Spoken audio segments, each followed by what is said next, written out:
Olá, todas e todos, professora Giane Carvalho, da Unidade Curricular de Ética e Sociedade, e hoje nós vamos discutir a ementa Cultura Organizacional, segunda parte. Vamos lá? Então, pessoal, nós temos aqui a temática Cultura Organizacional, que faz parte da ementa sobre ética e sociedade, onde nós indicamos que o modelo antropológico e sociológico de cultura nos traz referência do comportamento humano. Isso tanto na sociedade como um todo, quanto nas organizações. E nas organizações se evidencia aspectos de uma microcultura. Todas as características que nós trouxemos sobre a cultura na sociedade, envolvendo valores e costumes, a gente também pode delimitar dentro de uma instituição esses valores num campo micro, né, de relações sociais. E aí a gente também conceitua a organização. Nós temos aqui a citação de Giddens, que foi pontuada por Silva no seu livro Sociologia das Organizações, onde o sociólogo Giddens vai dizer que a organização é definida como um grande agrupamento de pessoas estruturadas em linhas impessoais e estabelecida para atingir objetivos específicos. Então, sempre tem uma finalidade, né, envolvendo aí as questões dos objetivos da instituição, para que ela se volta, em que propósitos ela constrói. E aí isso tudo envolve valores, tradições, costumes, personalidade dos agentes, no caso aqui os agentes são os trabalhadores e trabalhadoras, todos que estão envolvidos na instituição, os símbolos, desde uma logo da instituição, tem uma referência com essa questão da cultura organizacional e tantas outras formas de comunicação, a linguagem, tudo passa a definir a cultura organizacional, que vai variar de organização para organização, de instituição para instituição. E as características de uma organização, segundo Silva, são conjunto de pessoas ou grupos, objetivos próprios, interesses e valores comuns, então todos que estão lá veem, por exemplo, o sucesso, o crescimento da empresa de uma forma coletiva e não isolada, é assim que se pretende, do seu ponto de vista teórico. A coordenação e hierarquia definida, né, um chefe de setor, as funções delegadas para cada um que atua, o espaço de atuação ele é delimitado, mesmo que possa haver aí uma mescla com o trabalho remoto, vai haver uma referência no espaço e no tempo. Relativa à continuidade no tempo, até porque pode haver mudanças, trocas, então a gente sempre pontua que há uma relativa. Às vezes você pode ver casos de organizações que se penduram ao longo das décadas e às vezes pode acontecer de haver mudanças também. As formas próprias de relacionamento, cada instituição estabelece suas regras, seus costumes, então isso tudo compõe as características. E os tipos de organização, segundo Silva, no seu livro, como eu disse, Sociologia das Organizações, ele vai pontuar as públicas, privadas e de terceiro setor. Aqui é importante destacar que não são os tipos de organizações empresariais, que daí também tem outras características em relação a ser linear, funcional, de staff. Isso é uma outra discussão que a gente deixa para o pessoal da administração de empresas. O que está sendo pontuado aqui por Silva são as características das organizações no sentido amplo. As públicas a gente compreende aqui que tem um foco, né, ao atendimento público do bem comum, não tem fins lucrativos.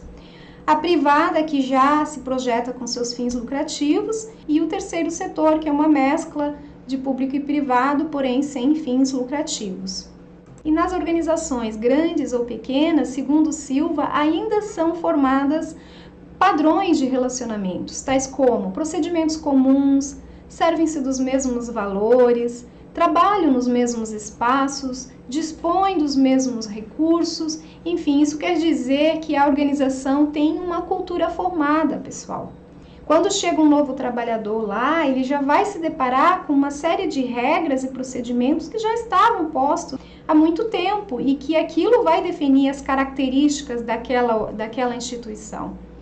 Então, em uma organização, a complexidade de ideias, abstrações, objetivos, metas, valores, tecnologias, etc., é chamada de conjunto ideológico, é o que Silva denomina. Essa estrutura, dentro de uma organização, gera, segundo Silva, um comportamento denominado estrutura de relações. E aí a gente vai compreender na dica desse autor que nas organizações que buscam eficiência, a estrutura das relações que estabelece entre os membros é uma função de estratégia de mercado ou de prestação de serviço que se quer atingir naquele contexto social. A gente vai ver mais adiante de como é importante conhecer essa estrutura de relações dentro das organizações, até para facilitar as tomadas de decisões. Ou seja, para a melhoria contínua do desempenho, é importante a análise sobre o contexto social e as pessoas que fazem parte da organização em relação ao quê?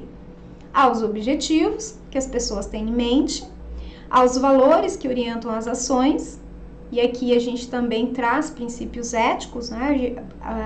Compreende-se que esses valores precisam ter uma base ética, a tecnologia, que permite modelos de trocas e ela pode se renovar de acordo com o modelo organizacional da instituição, o espaço, a saúde das pessoas, porque se houver uma organização, né, com as pessoas estressadas, com excesso de demandas, tende, obviamente, a refletir na eficiência e na eficácia dos resultados. A disponibilidade de recursos, emoções e sentimentos que são criados e cultivados, isso também faz parte da cultura organizacional. Informações que circulam horizontalmente e verticalmente, ou seja, o reconhecimento da cultura organizacional favorece para a criação de estratégias de melhorias. Então, quanto melhor se conhece, mais fácil de atuar dentro dela, mais fácil de compreender as diferenças entre os trabalhadores e trabalhadoras. Então, há uma série de questões que ocorrem dentro da organização que requer esse conhecimento, essa noção de que há valores culturais desenvolvidos. O reconhecimento facilita a compreensão e tomadas de decisões sobre possíveis impasses. Vamos pontuar algumas falas que a gente ouve. Por exemplo, a gente sempre fez assim aqui na empresa. Às vezes vem uma demanda de inovação, vamos mudar, e aquela organização está com um certo hábito tão arraigado que tem resistência para mudar, porque aquele hábito faz parte da cultura da organização. Então, é importante fazer um diálogo, às vezes, de desconstrução de certos valores culturais que precisam ser renovados. Outro que a gente também percebe, aonde trabalhava era desse jeito. E aí chega numa outra organização, por mais que ela possa ser semelhante, pode perceber que a cultura organizacional não é a mesma. E aí há esses impasses. Então, por exemplo, se você já atuou numa instituição do tipo pública e passa para outra, é importante perceber que nem sempre a cultura organizacional será a mesma. E frases como aprendi desde cedo a tratar essa questão desse jeito, aqui envolve a cultura do social que você traz para dentro do âmbito do trabalho e às vezes pode acontecer de ser inflexível às mudanças, de achar que apenas aquele método é o correto. É importante que dentro da instituição se tenha clareza de que há processos diferenciados e muitas vezes não vai ao encontro do que a pessoa sempre aprendeu a fazer. Outra fase é que os valores dele é diferente dos meus. Às vezes certas regras, certos procedimentos, o trato com as pessoas, desde a questão do horário, das pausas de refeição, da maneira de escrever um documento, a gente pode citar vários exemplos que vai mudar dependendo da cultura organizacional, dependendo de todo o histórico daquela instituição, do que se permitiu fazer, do que não se permitiu, do que se fortaleceu ou do que deixou-se de inovar. Então é importante essa compreensão. Uma cultura organizacional forte em princípios éticos, ela busca orientar as atitudes das pessoas, atuar com responsabilidade social. Essas questões de responsabilidade social, elas também podem muito bem dialogar com a cultura organizacional. A partir do momento que se firma esse compromisso, isso fica dentro dos valores da instituição. Então, ter essa responsabilidade com o âmbito da sociedade, ao longo, né, das ações da instituição, é uma forma de criar raízes para que continue com essa perspectiva. E isso também permite, pessoal, promover valores para o bem comum interno e externo e proporcionar aos trabalhadores um sentimento de pertencimento à organização. Aquele sentimento bom, que você vê que tem uma finalidade, que não é apenas o lucro, mas sim que é pela uma busca de um bem-estar coletivo.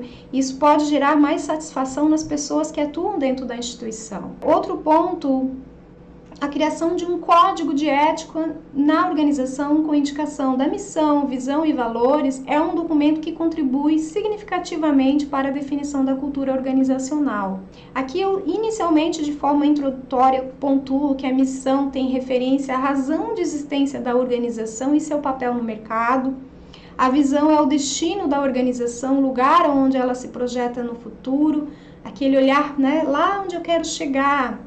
E junto com isso, há os valores, que dialogam muito com as questões da ética, que devem ser inegociáveis como guia das ações. Por exemplo, a transparência, a honestidade, isso é algo que se coloca como algo a se seguir de uma forma categórica. E na sequência, eu trago uma discussão sobre cultura brasileira e administração. A cultura organizacional é influenciada por inúmeros fatores. Entre estes, o mais impactante é a própria cultura local em que a organização se insere. Por exemplo, uma empresa alemã, ela será diferente de uma empresa brasileira ou japonesa. Isto porque as culturas alemã, brasileira e japonesa são diferentes. Se você ver a forma de organização, até o cumprimento, pessoal, dos japoneses, por exemplo, é diferente do cumprimento dos brasileiros. Os brasileiros têm nessa questão da cultura de se aproximar, de dar um abraço, de apertar a mão. A gente não está em tempos de apertar a mão, mas é diferente dos japoneses, que baixam a cabeça, que não estendem a mão, que não olham firme nos olhos. Então, na cultura japonesa, olhar muito profundamente nos olhos não é agradável, porque aí envolve a questão de encarar a pessoa, outros valores. Já para o brasileiro, olhar nos olhos é uma forma de estabelecer confiança, de passar credibilidade e seriedade. Vejam como muda isso, e tudo refletindo no âmbito das relações de trabalho. E mesmo que a gente esteja aqui vivendo em tempos de globalização, as diferenças culturais permanecem vivas e, em muitos casos, são motivadoras de conflitos, porque a partir do momento que as pessoas não entendem que os outros não agem da mesma forma do que nós agimos ou um outro grupo, a tendência é ter esses conflitos pela incompreensão das culturas, pela incompreensão das diferenças. E isso envolve a questão da acolhida, sob o ponto de vista étnico-racial, sobre o ponto de vista dos costumes, dos hábitos, até hábitos alimentares, hábitos de fala, de postura corporal, de gestos, de linguagem, de sotaque, de maneiras de proceder diante de uma demanda ou de um problema. Envolve uma série de características comportamentais que podem entrar em conflito. A própria questão da orientação sexual também tem sido um tema que às vezes adentra no universo institucional, e isso caracteriza uma visão, um jeito de ser diferente, embora não seja um aspecto cultural, mas sim de sexualidade.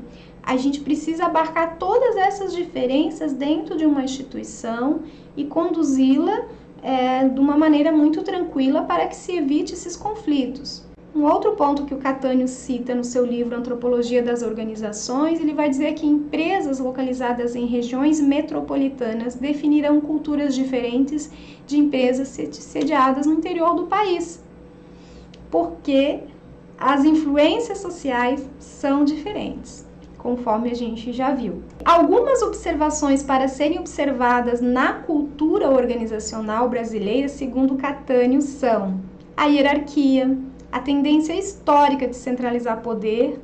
Aqui no Brasil, fruto de uma sociedade escravocrata, a gente percebe esses resquícios, né, de afirmação de poder, que isso possa dar um status, e às vezes é bobagem, né, pessoal? Às vezes o que vale é o diálogo, a humildade. Então, é muito benéfico romper essa necessidade de exercício do poder quando ele não faz muito sentido. Claro que isso não se confunde com autoridade, no sentido de fazer o que tem que ser feito quando deliberado de instâncias superiores, que é outro ponto. A proximidade, essa tendência à afetividade que eu citei antes em relação ao exemplo de como o brasileiro cumprimenta as pessoas com essa forma mais acalorada, isso também é uma observação. Adaptabilidade e criatividade tem a ver com as pessoas que são adeptas à curiosidade. E a curiosidade move para criar novas ideias. Isso é uma característica que se observou nos brasileiros. Nas pessoas que moram na Índia também tem essa característica, enfim, isso também pode se relacionar com os aspectos da cultura. A tropicalidade, que também tem a ver com essa questão do brasileiro buscar transitar com uma relativa liberdade, sem muitas pressões, parece que flui melhor as ideias. O empreendedorismo, que estudos apontam que o brasileiro, pessoal, está entre os mais empreendedores do mundo. Não quer dizer que sempre vai ser assim ou que são os melhores, mas que tem um movimento muito intenso para ser empreendedor. E às vezes as próprias dificuldades de ser brasileiro podem levar ele a agir dessa forma. Essas características são tendências, mas não significa que elas são fixas. A cultura brasileira ela é marcada pela diversidade humana, conforme nós já vimos no primeiro bloco. O movimento de acolhida e adaptação à diversidade representa uma prática pautada em valores éticos na organização. E aqui eu trago as referências teóricas para vocês se inspirarem. E seria isso. Espero que fiquem bem. Até mais!